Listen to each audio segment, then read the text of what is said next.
On Sunrise and streaming on CrossroadsToday.com, first responders in Wharton County responded to a house fire over the weekend. And an exhaust funnel on a Carnival cruise ship caught on fire during a voyage near the Bahamas on Saturday. Plus, Nestle USA recalling more than 440,000 Starbucks branded mugs due to burn and laceration hazards. We got a few showers coming our way later this morning, but the clouds are going to clear and the sun's going to say hello. We'll take a look at that in the weather coming up. We had some power lifters at state bring home some hardware. I'll have that coming up in sports. You're watching 25 News Now Sunrise. Good morning and thank you for joining us. I'm Carolina Astrain. And I'm Parker Cox.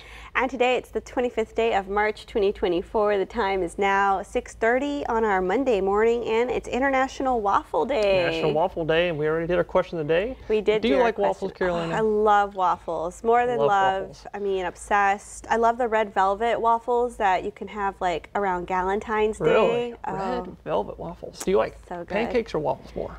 Waffles. I think I'm more of a waffle girl. I think I might say waffles too. Just a little bit though. I like pancakes, so respect to pancakes. Yeah, for sure. Well, Parker, how's our weather doing today? Is it going to be waffling around? Well, our weather is actually going to be really playing along with us and participating nicely with us. It's going to be playing very nicely with us actually for the rest of this week because the sun is going to come out today and it's going to stick around. But this morning we do have a couple showers out northwest of us and San Antonio. We'll look in that radar just a second because if y'all tuning in this morning, you're looking live in Victoria. It's actually eastern Victoria. Right there's Loop 463 and Houston Highway where it's quite nice out there this morning. Right around 71 degrees. I might even say it's a little warm for our morning temperature, but a little humid as well with your dew point 5 degrees off from your temperature. And also a little bit breezy with your wind sustained at 18 miles an hour out of the south.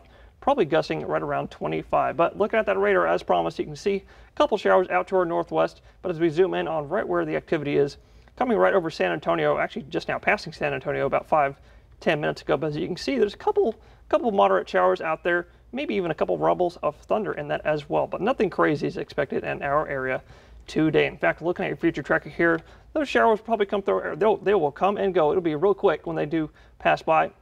Probably entering the Crossroads counties by around 8 to 9 a.m., passing Victoria around 10 to 11. But then, like I said, the clouds are going to clear. The sun's coming out this afternoon, and we're going to get nice and warm. Right now, we're already kind of warm, all in the low 70s this morning and upper 60s, but warming up to the low 80s this afternoon when that sun comes out. It's also going to be a bit breezy today with your wind gusts today, probably between 20 to 25 until it finally calms down going into tonight. But like I said, that sun is going to stick around all week, giving us that nice weather. We're going to take a look at all that more in just a few moments. Back to you, Carolina. Thank you, Parker. Early Saturday morning, first responders in Wharton County responded to a house fire on the 800 block of Lewis Street. All occupants in the residence were reported as safe and accounted for. On Saturday around 4 a.m., the Hallettsville Police Department conducted a traffic stop in the 100 block of West 4th Street. HPD administered a field sobriety test deeming a man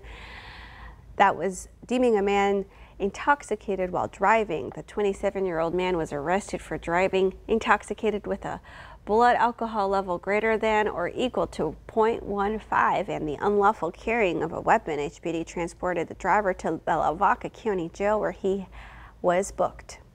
Now to former President Trump's financial troubles. He faces a deadline today to post a bond of nearly $500 million in his fraud case or risk having his assets seized by authorities. He's also expected in court today in a separate case. Former President Trump is demanding New York keep its hands off Trump Tower as the state gears up to potentially seize some of his assets. In a fundraising email yesterday, Trump writing, "Trump Tower is mine. You will never seize my property." A New York judge found Trump and his adult sons overstated the value of nearly every major property they own to get more favorable loans and other advantages.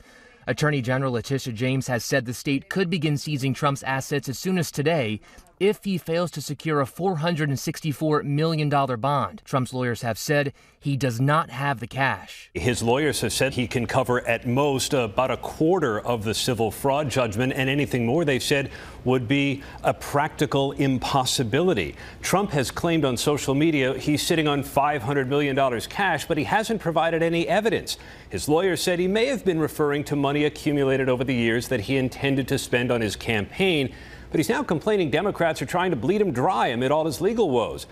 Trump actually hasn't spent any of his own money on his campaign since 2016. Trump's son Eric yesterday called the $464 million bond amount unprecedented. Every single person, when I came to them saying, hey, can I get a $500 million bond? Maria, they were laughing. They were laughing. Yeah. Top executives of the largest surety companies had never seen anything of this size. Lawyers for the New York Attorney General are pushing back, offering multiple examples of bonds over $1 billion. In the meantime, Trump is expected to appear in a New York courtroom today in another case, the hush money case involving Stormy Daniels, where the judge today could set a new trial date. Perry Russom, ABC News, Washington. An exhaust funnel on a Carnival cruise ship caught on fire during a voyage near the Bahamas on Saturday. The cruise line said the Carnival Freedom reported a fire on the port side from the ship's exhaust funnel at around 3:15 p.m. A statement from Carnival says the ship's fire response team was activated and the ship's captain turned the vessel toward heavy rain in the area to maximize efforts to extinguish the flames. Crews were able to extinguish the fire at 5:20 p.m. Carnival said 2 crew members were treated for minor smoke inhalation. However, there's no reports of injuries to guests at this time. Nestle USA is recalling more than 440,000 Starbucks branded mugs due to burn and laceration hazards. The recall notice posted Thursday says the metallic coated ceramic mugs were included in 4 gift sets sold during the 2023 holiday season. The U.S. Consumer Product Safety Commission reported 12 incidents of the mugs overheating or breaking after being microwaved or filled with extremely hot liquid. The resulting 10 injuries included 9 cases with severe burns and blisters on fingers or hands and 1 cut on a consumer's finger. CPSC says 1 injury required medical attention. The mugs were sold online and in stores nationwide at Target, Walmart, and Nextcom military retail outlets from November 2023 through January 2024. Pope Francis skipped reading his homily during Palm Sunday Mass in St. Peter's Square. Halfway through the service to tens of thousands of people where Pope Francis was expected to deliver the homily. Announcers say Francis had decided to not deliver the homily itself. The Vatican gave no immediate explanation for why the Pope skipped the homily. The 87-year-old has recently experienced bad knees and persistent respiratory problems. He also did not participate in the procession of cardinals around the obelisk in the piazza, but continued to preside over the service while sitting near the altar. And remember, subscribe to our YouTube channel, Crossroads Today. Hit the like button and click the notification bell. Let's take a look at the clock. It is 6:37 on our Monday morning. Here's a look at what's coming up on 25 News Now Sunrise. A severe solar storm hitting Earth could allow parts of the U.S. to see the northern lights. I'm ABC's Perry Russom in Washington. As ISIS claims responsibility for the terror attack in Moscow, Russia points the finger at Ukraine. That story coming up. And also coming up after the break, we'll take a look at your school bus forecast, followed by your weather and health forecast, and later on Sunrise, take another look at that nice weather that's coming our way this week.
Well, good morning, Crossroads. If y'all tuned in with us this morning, you're looking live at Cuero. A little bit cloudy out there this morning, and also not too bad in terms of temperature. Right now about 68 degrees, and it says it's raining in Cuero, but I'm looking at the radar. It doesn't say there's any rain, so don't get your hopes up yet, because there is still some coming our way later this morning, but also a little humid, like I said, with your dew point 1 degree off from your temperature. You might see a little bit of tiny, maybe a really light patchy fog, but we're not really expecting that because we got some showers and also a little bit of breezy winds out there right now, probably gusting around 20 miles an hour. But if you're sending your kiddos out the door, it's going to be about 70 as they're heading back home. The sun's coming out later this afternoon, and we're going to get nice and warm. Still a little bit breezy, gusting around 20 to 25 this afternoon, but 81 this afternoon, and the sun is going to stay out all week, giving us some beautiful weather. But with that sun coming out late this afternoon, it's going to be very high in terms of UV, but grass pollen and tree pollen are still up there, so it might be a good idea to take an allergy pill for today. But for the rest of this week, like I said, the sun is sticking around, giving us some nice weather. We're going to take a look at all that more in just a few moments. And that's it for weather. Go look at sports with Zach Brown.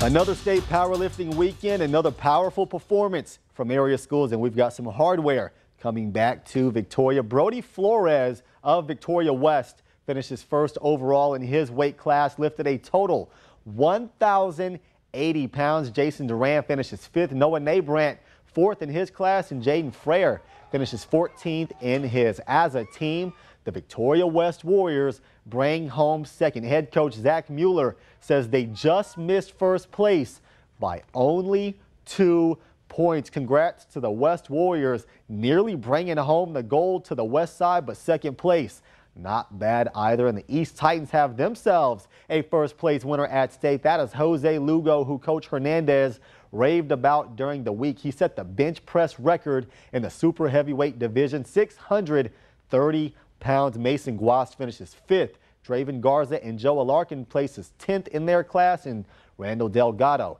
is fifth. And then we rounded out with Jordan Stafford, sixth. As a team, the Titans placed fifth in powerlifting, taking off at East and West. They're excited to get right back to it next year. With your 25 sports now, I'm Zach Brown. Thank you, Zach. All right, we want to invite y'all to experience our digital streaming service, Crossroads Today Plus. You can find it on your connected TV. Just search Crossroads Today Plus. This morning, Russia continues to question who was behind the deadly attack at a concert hall in Moscow. At least 137 people have been killed and more than 180 people injured as ISIS claims responsibility. Russian President Vladimir Putin is blaming Ukraine, a warning that some of these photos may be disturbing. This morning, Russia continues to question who was behind the deadly concert hall attack in Moscow. 4 men have been charged, all from Tajikistan. Their faces bruised and swollen in court. This man apparently unconscious. As ISIS claims responsibility for the attack on Friday, Russian President Vladimir Putin claims without evidence the men were headed to Ukraine, where people there were preparing to let them cross the border. Vice President Kamala Harris with ABC's Rachel Scott. Does the U.S. have any evidence to back that up? No, there is no whatsoever any evidence, and in fact what we know to be the case is that ISIS-K is actually, by all accounts, responsible for what happened. Ukraine has repeatedly denied playing any role. On Saturday, a U.S. State Department official said the U.S. did share information with Russia about a possible attack. The Russian ambassador to the United States denying that happened, saying no concrete information, nothing was transferred to us. Yesterday, a national day of mourning in Russia.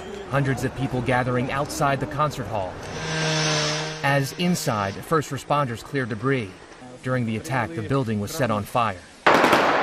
This comes as a 15-year-old boy is being called a hero. In video released by Russian state TV, it shows Islam Khalilov saving dozens of people, leading them away from the gunfire.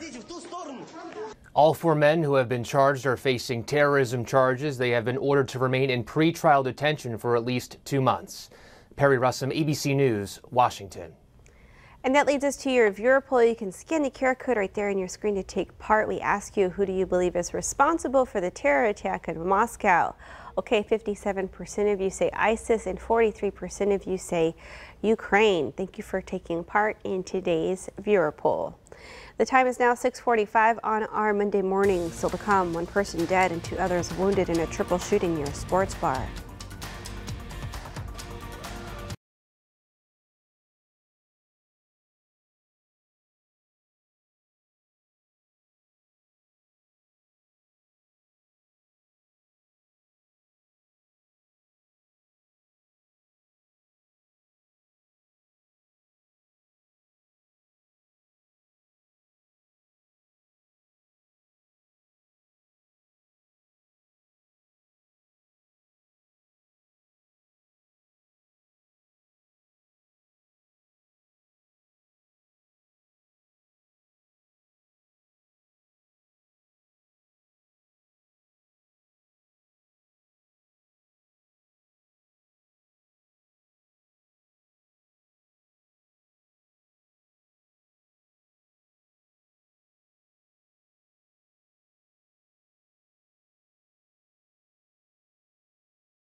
Well, good morning, Crossroads. We still got a couple showers and real weak thunderstorms out there. Looking at your radar, as promised, as you can see here out in the northwest, right around, I guess, actually just southeast of San Antonio. As we zoom in here, you can see some of those showers are a little bit more moderate, maybe even a couple of rumbles of thunder in a couple of them. But the good news is we're not expecting anything crazy out there this morning. Though those showers and thunderstorms, weak thunderstorms that is, probably coming through our area here in Victoria, probably right between 10:30 a.m. this morning. But then tonight, actually overnight into tomorrow morning, we're going to get a little weak cool front to come through our area. As you can see here, don't blink because it's going to come flying out of the north right between midnight and 9 a.m. There it is right there, coming through our area, probably right around 7, 8, 9 a.m. tomorrow. Bring us a little bit cooler temperatures for the next couple of days. Really nice though. Yesterday got up to about 77, but today, after the sun comes out, yes, the sun's coming out this afternoon, we're getting into the low 80s. But after the cool front, we're going to be in the mid 70s and 70s for the next few days. So we'll take a look at all that in just a few more moments. Back to you, Carolina. Thank you, Parker. A severe solar storm hitting Earth Sunday night could allow parts of the U.S. to see northern lights.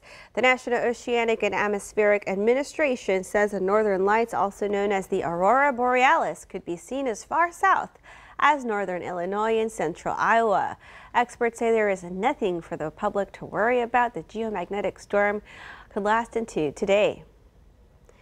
Actor Kevin Bacon says he'll be going to prom at the high school where his iconic film Footloose was filmed. Utah's Payson High School is set to relocate at the end of the year.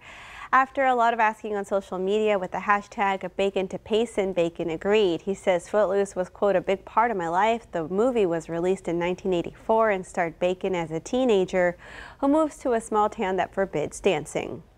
Still to come on Sunrise, news to know before you go. 2 men were attacked by a mountain lion while hunting.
One person is dead and 2 others wounded in a triple shooting near a sports bar in Broward County, Florida on Saturday. Authorities received calls about a shooting at around 3:41 a.m. Detectives say after an investigation, they learned all 3 shooting victims transported themselves to 2 local area hospitals.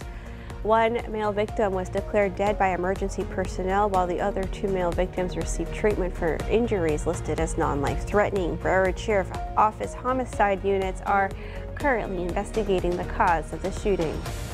A mountain lion attacked 2 brothers in California on Saturday, resulting in the death of one and severe injuries to the other. The El Dorado County Sheriff's Office says the attack happened in a remote area near Georgetown. An 18-year-old reported he and his 21-year-old brother were attacked by the lion while they were antler shed hunting. The 18-year-old suffered traumatic injuries to his face and was separated from his brother during the attack and taken to a nearby hospital. Deputies soon after located the body of the second victim who died. El Dorado County Sheriff spokesperson Kyle Parker says the teenage victim has undergone multiple surgeries and is expected to make a full recovery. A spring snowstorm made for messy road conditions across Minnesota. The Minnesota State Patrol says at least 328 crashes statewide were reported as of 9:30 p.m. Sunday.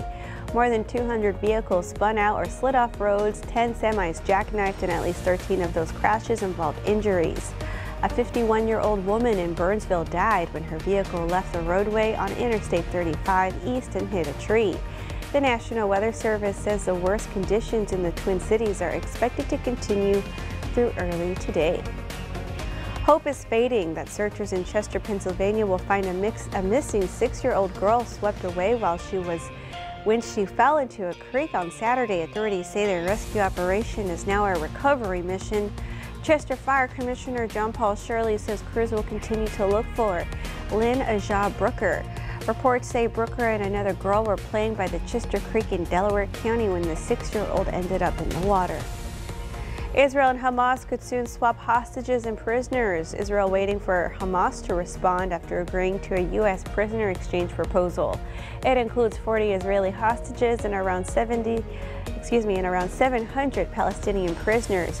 Among them are 100 Palestinians serving life sentences for killing Israeli nationals. There's predictions some Americans could go free in exchange. However, it could take a couple of days for Hamas negotiators to pass on a response from their leader. That news comes the same week that Israeli officials are visiting Washington. Emergency responders rescued a woman from the Los Angeles River Sunday after she fell into the water as a spring storm battered Southern California. Several emergency crews responded to the area after receiving a call about a water rescue. The river swept the woman away while emergency personnel from the Los Angeles Fire Department attempted to save her. With the support of a helicopter, they lowered an emergency respondent into the river and nearly missed the woman. Soon after, the rescue team member grabbed onto the woman and they were both lifted safely into the chopper. Emergency responders then took the woman to a local hospital where she received treatment for minor injuries and hypothermia. It's unclear how she ended up in the river. The Victoria County Commissioners meet today at 10 a.m. Here are some items from the agenda. They're going to consider the recommendation of the Crossroads Regional Public Defender Oversight Board about the appointment of a chief public defender, and discuss and consider items related to real estate property for an inpatient mental health facility. They'll also consider approval of the 2024 High Intensity Drug Trafficking Areas Grant. And they'll discuss and consider the purchase of a vehicle for Victoria County Animal Services. The court meets at 101 North Bridge Street on the 2nd floor. And we want to invite y'all to experience our digital streaming service, Crossroads Today Plus. You can find it on your connected TV through Amazon Fire TV, Roku, Apple TV, and Android TV. Just search for Crossroads Today Plus. And we have time for a final check of our forecast with Parker.